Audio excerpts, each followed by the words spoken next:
so dito tayo sa Dumangas at pupunta tayo ng Bacolod. Ayan yung barko na sasakyan natin ngayon. Ayan yung mga pila ng mga motor. Babalik tayo sa Negros dahil ida-dyno natin yung motor natin. And mamaya ako nasasabihin sa inyo yung mga iba't iba pang detalye abot sa gagawin natin sa motor. First time madadyno ng motor ko, maiko-compare natin yung tune dati at yung tune ngayon. Hindi yung pakiramdaman lang. Buti na rin ngayon guys, hindi umulan. Actually bumili ako ng raincoat just in case kasi ulan talaga ng ulan. Buti maganda yung panahon ngayon, solid. May enjoy natin yung travel natin kasi ang hirap bumiyahe pag umuulan, especially yung gulong ko sa front, madulas na talaga. So pagbalik natin, yan naman yung gagawin natin. Pero syempre, ngayon, dyno muna ng motor. So pupunta tayo ng Garage Monkey. Sobrang excited ko talaga guys. So I think medyo matatagalan pa yung pagsakay namin. Mabagal yung pag-load nila ng mga sasakyan. Pero okay lang naman, maaga pa, alas 9 pa lang. Solo ride mag-isa muna tayo guys.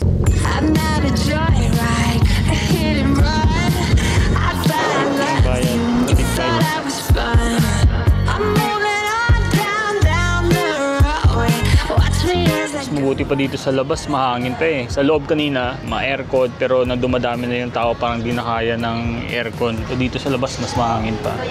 Fresh air, amoy krudo lang. Fresh air na amoy krudo. Ano ba yun?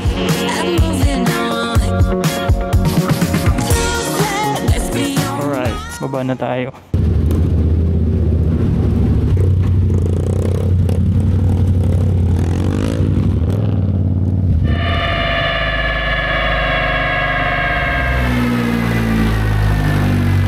Okay guys, so andito na tayo sa Garage Monkey. Papakita ko sa inyo kung ano yung dati na shop. Ito yung pinakaunang shop ng Garage Monkey. Dati sobrang sikip yan dito guys. Papakita ko na rin din sa inyo kung ano dito yung laman sa loob. Yan. So may mga gears yan sila ditong tinitinda guys. Pakita ko na lang din, di ba? Para just in case na madaan ka dito sa Bacolod or taga Negros ka, pwede kang mamili dito. Actually, para sa akin ngayon yung itong Garage Monkey, parang one-stop shop na siya, lahat ng kailangan mo. Kung ikaw ay nagmo-motor, mahilig ka sa motor, mahilig ka sa mga accessories, I think one-stop shop na talaga siya. Sobrang swabe na talaga ngayon ng Garage Monkey. Bilis ng pag-expand nila. So punta tayo dun sa kabilang shop, sa bagong space nila. Dito ang laki talaga at sobrang ganda. Yan, so dito meron na silang mga tires guys. They have Pirelli. Ito yung gulong natin, S23. Swabe. Bridgestone tsaka Pirelli available dito. Tapos ito yung mga motor na mga sin-service nila, sobrang dami. Tingnan nyo naman yan guys, tingnan nyo, diba? May mga exhaust sila. Yan, dami mga motor ginagawa dito. Dito ang ganda ng itsura guys, oh. Solid. So ayan, kakatapos lang i-tune. Tanungin natin si Bossing. Bossing! Yup, what's up? Ayan, so ito motor niya, itong GS 1300. Kakatapos lang mag-tune. Ngayon mga ilang horsepower yung dinagdag after the tune? Actually, sa factory settings nung GS is 160 horsepower. So right now nasa na siya 176 horsepower yung after tune sa atin sa Garage Monkey. Satisfied ka na nun? Medyo kulang po para sa akin, pero okay na. Oo, laki na. Gusto pa. Gusto ko pa nadagdagan actually yung niya, power niya. So, sige, ito natin sa mga susunod na araw, ibang i-post namin. Ayan. Kung paano pwede pa namin gawin. Ayan, naabangan natin yan kung dadagdag pa ng dadagdag. Pero ano ba yung max na kayang-kaya iabutin ng GS? Actually sa YouTube nakita namin nasa 180 horsepower. So hindi yung goal namin, makuha namin yung 180. Pero mga European yung gumawa. Itong GS natin, I think ito yung first sa Philippines na dyno tune 1300. Oh, yun. Yun, start daw nila. Okay guys, so kakausapin natin si Sir Sean. So siya yung nagdala ng itong dyno tuning ng Dynasports sa tuning dito sa Philippines. Ngayon mag-i-English tayo kahit na mahirap, pero okay nga yung ibang lahi kausap mo ma-English kasi mahirapan akong intindihin siya, mahirapan din siyang intindihin ako. So guys, this is Mr. Sean from Taiwan. Yeah, hi everyone. I think this is the first Dynasports dyno arrived in the Philippines, is that right? Actually, it's the second one, second but the one. first one in Bacolod. Bacolod. Yeah, in Negros Island. First in Bacolod, and the second one is where? The first is in Manila.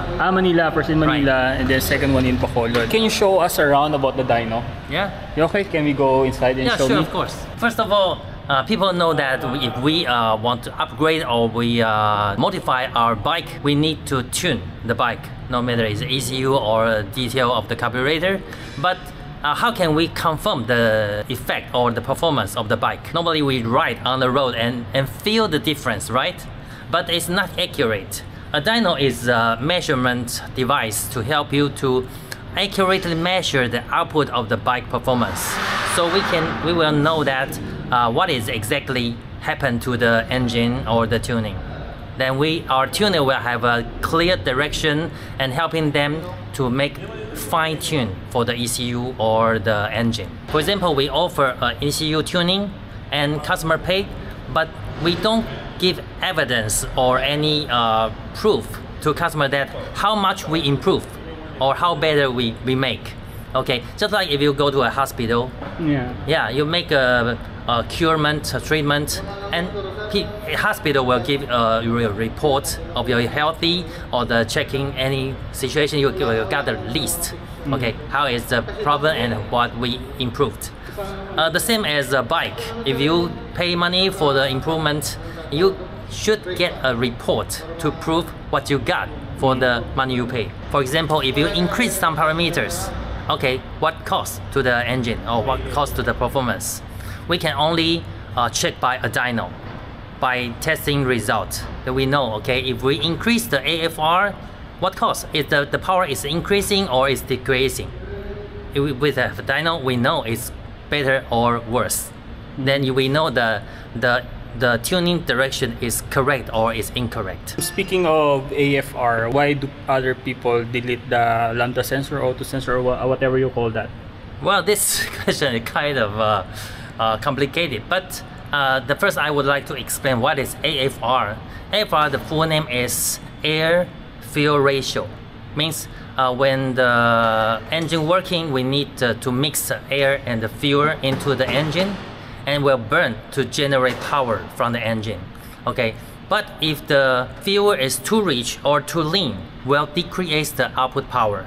So it has an optimal conditions to generate the optimal power from the engine.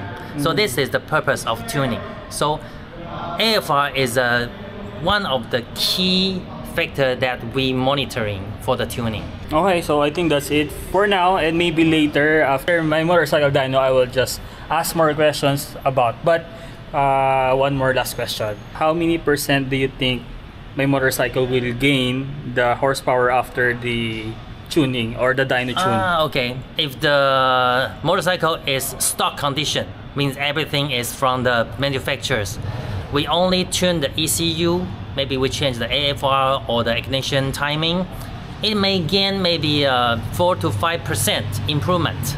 I mean, in normal condition, is this kind of range, it can be improved. But if you make stage 1 modifications such as the air filter or you change the pipe setting, it may gain more, maybe to 5 to 10% or even more. Okay, yeah, that's it. That's only my question for now. Yeah, maybe I can ask again question later. Okay, thank you very much. Thank you, Mr. Shan. Okay guys, so bago tayo mag-tune, dapat pala naka-change oil yung motor. So ano ni Kuya, itawag nito. Ano nga gagawin? Oil test. I-oil test natin. May ganun pa, no? Actually, kaka-change oil ko lang nito guys. Wala pang 1,000. At kung hindi maganda yung resulta, oil reveal ba natin to? Oil reveal, oil reveal. Ayan yung gadget ni Kuya, oh. Ayan. Tapos, sinasaksak sa loob. 60%. So, dapat i-change oil na mag 50%, no? Grabe, wala pang 1,000 kilometers tinatakbo. Tapos 60% na yung parang health ba yun ng ng oil? Oil. Oil health 60%, wala pang 1,000. Ano bang magandang oil? Try mo yung Word or Revanol or Motul. AMSOIL by the red. Before natin i-tune yung motor mo, ay change oil na lang natin siya na AMSOIL para fresh na fresh lahat. Change oil daw. Pasok tayo sa dining room nila guys. Manggugulo tayo dito. So sir? Babalan? Yeah. Can you find a CVT fixing tool, a kit to No, fix I have to make it, CVT? but our machine is Oh, really? go to Cebu. And do you know the specs? to do. Yes. So andito na yung motor natin guys kasi suggested talaga na mag-change oil bago mag-tune. Dumi-dumi pa ng motor natin dahil nga on the way kanina sa Dumangas. Hindi naman umulan kaso basa pa yung kalsada kaya siya madumi. Sobrang excited ako sa magiging result ng ano natin kasi yung last na tune ng motor hindi talaga siya maganda as in. Can you explain what happened on this grab? So what motorcycle is this? The 1300 GS. 1300 GS. This is the torque curve. And there are two similar curve is power on wheel and power on engine. Okay, it's a little bit higher is front engine, and because there's some resistance losses, so the power on wheel should be a little bit lower. And this is the AFR curve, which means the XO is the RPM of engine, which means the AFR against the RPM changing. Compare these two curves. This one is higher RPM is 13 and higher, and this is 11 and even lower. And you can see the power difference. The red one is lower and the green one is higher, which means if you give too much fuel, it means richer, and it will generate less power but not higher. Yeah. So AFR is have an optimal range. Not always give more fuel, you will get more power. It's not correct. So when tuner realize that okay, the fuel is too much, then we know the direction we should make the fuel supplying less. Okay. Yes, then we get higher AFR, then the power may go up. Okay. Yeah. I have a question. How many hours does it take to tune a motorcycle? Or tune and dyno, is that right question? Yeah. Yeah. How many hours it takes? It really spend a lot of time to generate a sense for tuners. If you tune more bikes, you will get more sense, and it will make you tune next bike faster. Yeah. But in the beginning, it always spend weeks or even months to create more sense for the tuners to have a clue. Yeah. But how about if ever that the tuner is already experienced tuner, how many hours does it take for the bike to tune? And what are the preparations for the bike? Like mine, Bossing suggests that my bike needs to be change oil. So what do you think other preparation before tuning or dyno tuning the motorcycle? I say depend on the purpose. For example, we can make tests before maintenance, because maybe 10,000 kilometers we make a big maintenance, right? But we can make a test before maintenance and we make another test after maintenance. Then you will know what increase after maintenance. Normally we notice that the difference will be 3 to 5% after maintenance for a bike. So it's obviously, but people may not really feel when they're riding, but actually it happens. Just like the curve, you will know one curve is low and one curve is higher, that you know the effect of the maintenance. Okay, another question later. Okay, no problem. Yeah. Arms oil na. O yan, para masubukan din natin. Pero actually, gusto ko sana tubukan din talaga yan. Last time, may nagsuggest kasi sa akin na ito yung oil na gamitin ko. But then, during the test, di pala siya maganda kasi magwa 1K ko palang ginagamit yung oil. Parang ang bigat na sa pakiramdam. Magaspang na. So, yes. Ayan, nilinis ko nila yung motor ko guys. Swabe talaga. Swabe talaga. Garage monkey yan, man. Garage monkey yan, man. Pasok tayo.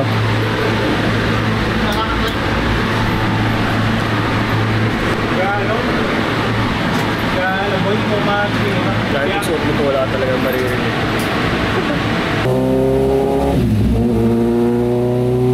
Tapos lang nila mag-baseline daw, nag-base antok na yung itsura ko.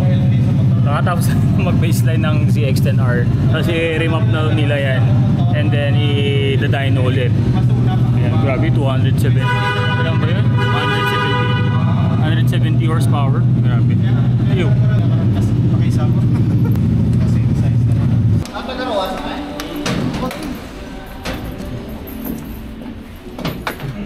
Okay.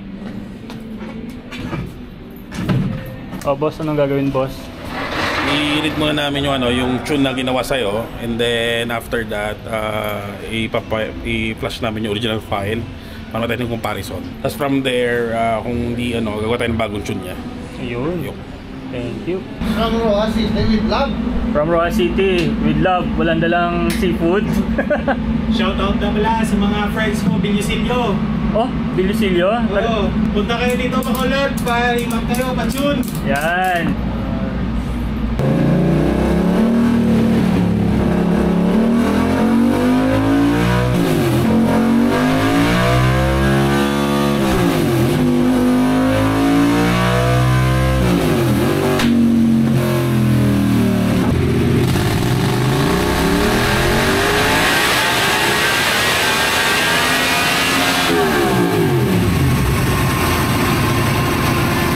Ayun no, Banana Q. Bigyan mo si Sian. Tsaka Julie. Alam mo talaga yung kinikrave ko? Okay guys, so yung gagawin na nila sa MT-07 natin is i-map ulit. Si Bossing na yung nangamay. Pag ako mag-tune sabog, basta nga okay na yung mag-gain ng 1%. Gain is gain.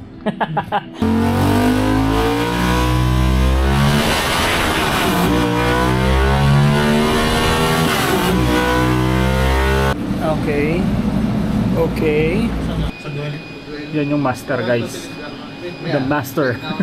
Sini-check niya yung yung result ng motor ko. So may mga parts daw na sa high RPM is lean. So ngayon, ina-adjust ni Jessan. Pinapaganda niya. Before this part is looks fine, right? Yeah. Before 11,000 RPM, Guide lang. the curve is looks nice. Okay. Yeah. But after 12,000, Yeah, upper here is not normal, but it's a twin, you know. yeah. You cannot expect a twin cylinder engine has a high RPM, high performance. Even you open the RPM limitation in high RPM range, the performance won't be as good as 4 cylinders. Yeah. Yeah, so it could be the characteristic of this engine. Yeah, even you tuned, this part is just like this. Yeah. It can go up. They say it's the master of torque. Yeah, master of torque. Correct. Before 11,000 is good. Yeah. But when I'm riding, I don't really use that 11,000 and up. Right, is this your bike? Yeah. Oh, okay. Yeah, but actually this part seems lean, but because the AFR sensor is at the back, at the exhaust part, not in front. So it may not so accurate with just a reference, because we see even it looks lean, but the performance is Good.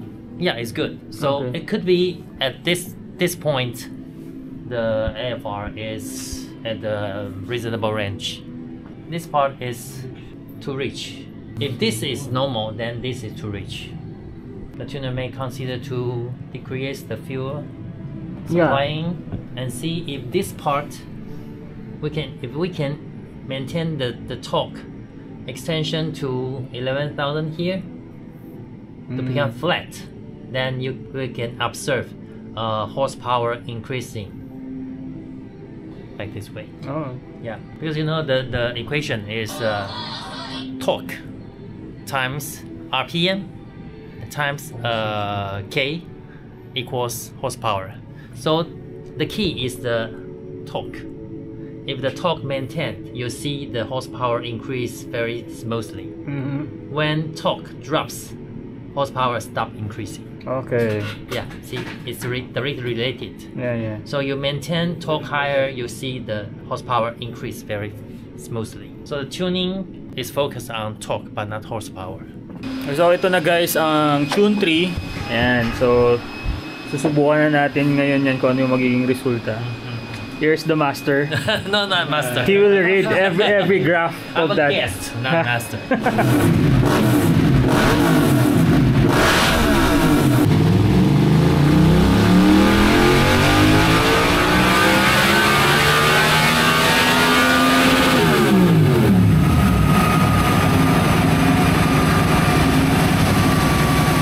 Grabe, hindi pala basta-basta talaga yung tune ng motor guys. Tsaka dapat talaga pag nagpa-tune kayo, may dyno talaga. Para hindi pakiramdaman lang na okay na yan, okay na ganyan. Iba talaga kasi kahit na maganda na yung akala mo feeling mo like before, yung feeling mo sa tune 1 is okay na. Oo. So nakita natin sa graph ngayon na hindi. That's why kailangan i-refine tune yung motorcycle para at least mas ma-feel mo yung quality ng tune or yung outcome ng ginawa natin. Yun. So hindi lahat lang pakiramdam mo na natin tama, pero magbe-base sa computer, sa report, magkaiba. Kasi kanina may mataas yung torque na hinahabol nila. Ngayon medyo mababa yung torque pero mataas din yung horsepower. So sabi ni boss, mas pa daw, habulin nila yung torque kanina para mas tumaas pa yung horsepower. So yun yung explanation nila. Wala naman akong idea sa ginagawa nila, pero I just trust Garage Monkey pagdating dito sa ganito kasi I know they have all the gadgets and equipments para maging maganda yung resulta ng ginagawa nila dito. So chinu-tune ulit para mahabol yung torque kanina.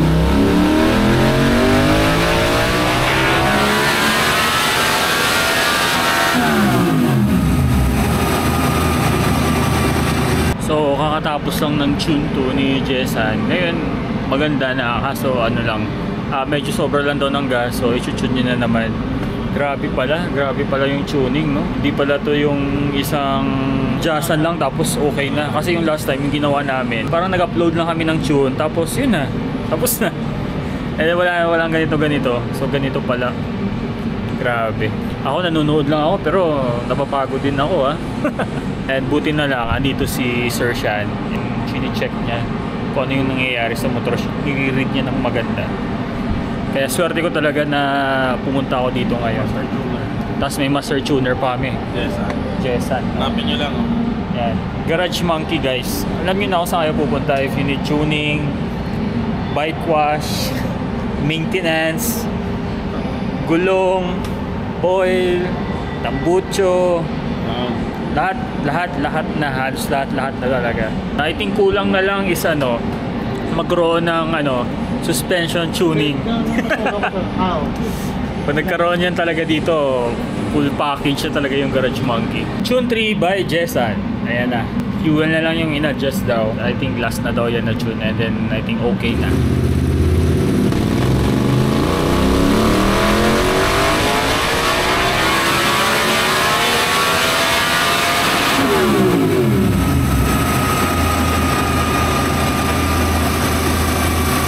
Guys, ito yung before, ito yung tune dati na walang dyno.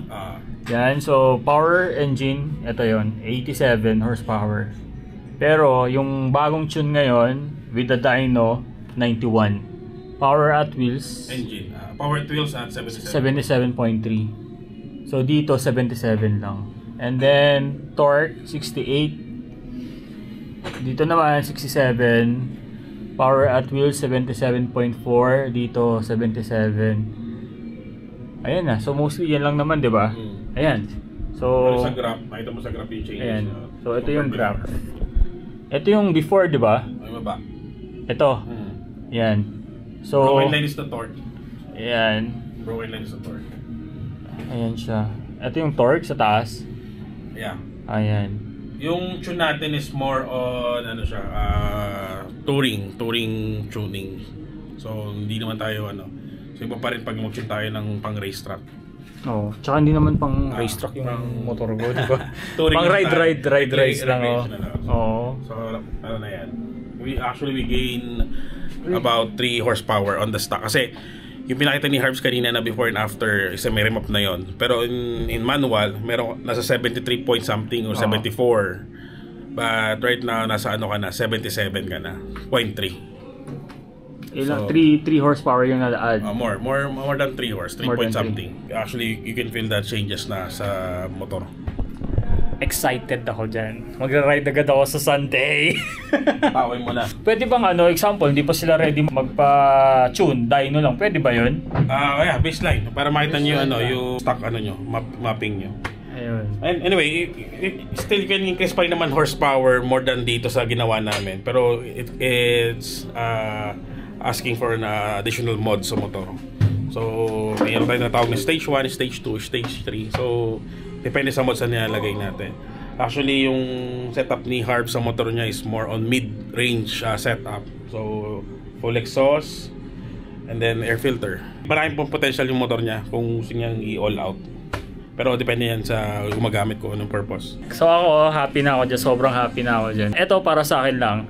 Maganda rin magpa-tune or magganito sa tulad ng ginawa ko kung mga, for example, wala kang plano mag-upgrade pa ng motor. So kung baga yung upgrade, yung gusto mo lang naman is yung extra power na nahanap mo doon. So kung wala pang budget, pwede naman mag-tune or di ba? Yun yung ano eh. Ang kagandahan sa ginawa natin kasi ngayon na before niya na map, lean pa rin kasi yun eh, yung remap ng una. So around ang AFR nasa 15. So, ngayon corrected na siya, nasa around 13 to 12 na siya naglalaro ngayon. So, pag sinabing lean, ano ba yung ibig sabihin nun? So, pag lean kasi yung motor is ano eh, medyo mainit sa makina yan eh. Or mainit talaga sa makina. So, kailangan nasa tama lang siya na range na AFR. So, importante yung AFR natin sa motor. Sometimes, yung iba kasi ginagawa, palit lang ng pipe, palit ng full exhaust, pero without tuning, hindi nila na-notice na motor nila nagiging lean. So, medyo pahirap din sa makina yon. Yun ang dapat alam mo. Grabe, sobrang na-excite ako. Parang gusto ko na nga ilabas ngayon agad eh. Kaso, ganitong oras dito ngayon is traffic na. So, I think malalaman ko to pauwi bukas. So, dito mag-overnight ako dito sa Bacolod. Wow! Anong luto, sir? Ano bang luto? Ihaw, butter garlic, chili sauce, steam. Chili sauce. Seafood night. Daming seafood dito, guys. Seafood capital na yung lugar namin pero na-amaze pa din ako dito kasi iba yung nakikita sa amin eh. Grabe, daming in-order ni boss. Fries. If you want to eat a good oyster, you go to their places. Raw City. Oyster? Oyster. Yeah. Gagawa tayo ng sausawan. Ano nga to, boss? Ano nga to? Wasay. Wasay. So dapat guys, kainin daw to ng mainit pa kasi pag hindi na mainit, malansa na siya. Pero naglalaway ako ah. Mukhang masarap. Kailangan ba isaw-saw to? Good. Parang tahong. Sarap. Yan yung gano'ng kalaki to. Very convenient to understand. Grabe, busog na ako pero parang ayaw pa tumigil kumain. Sarap. Busog, lusog. Grabe, thank you, bossing. How was the Filipino food? Filipino food? Nice. You like it? Yeah. What food do you like the most here? Honestly, I like everyone. Yeah. Everyone is delicious. For me. Yeah. Grabe guys, sobrang sigip ng tiyan ko. Parang lumobo yung tiyan ko. Nag-expand. Okay guys, so dito tayo ulit sa Garage Monkey. Pero siguro dito ko natatapusin yung video ko. And at the same time, before I end the video, about sa tuning pala, magdidepende yon sa mga nakalagay sa motor mo. For example, kung anong air filter, anong klase ng exhaust. So, may suggestion is kung may plano kayo i-enhance yung performance ng motor nyo, mas maganda na tanungin nyo muna yung mga tuner. Example, tanungin nyo sila kung ganito yung exhaust na nakakabit sa motor mo at kung okay ba to or ganito ganyan, kung anong air filter, para pag tune, kompleto na yung motor mo, mas maging malaki o maganda yung improvement ng motor mo. So yung sa atin, dahil sa exhaust ko na SC project plus high flow na air filter, naka-snarkel delete din yon, 3 horsepower yung na-gain niya. And mostly, pag ganyang mga setup, nasa ganong level of gains lang naman daw talaga siya. Pero kung gusto mo padagdagan, yung suggestion nila, palit ako ng, parang may sinasabi sila kanina na parang pampalakas ng hangin, plus palitan ko yung exhaust ko na medyo may back pressure. So mas maganda daw yung exhaust na merong konting back pressure para mas maganda, kasi yun yung talaga yung nagpupul eh. Ramdam mo naman dati nang may back pressure yung exhaust ko, nakakalkal ako, tas na tune. Maganda nga talaga yung hatak pag may pag may ganon. Kailangan ko lang is yung mga pang torque ko lang, pang twisty rides ko lang kung saan tayo nag-ride. And yun din pala, depende rin ang tuning mo sa needs mo. So yun yung mga bagay na i-consult nyo muna sa tuner. And by the way guys, thank you for watching and see you again sa mga susunod natin na videos. Bye!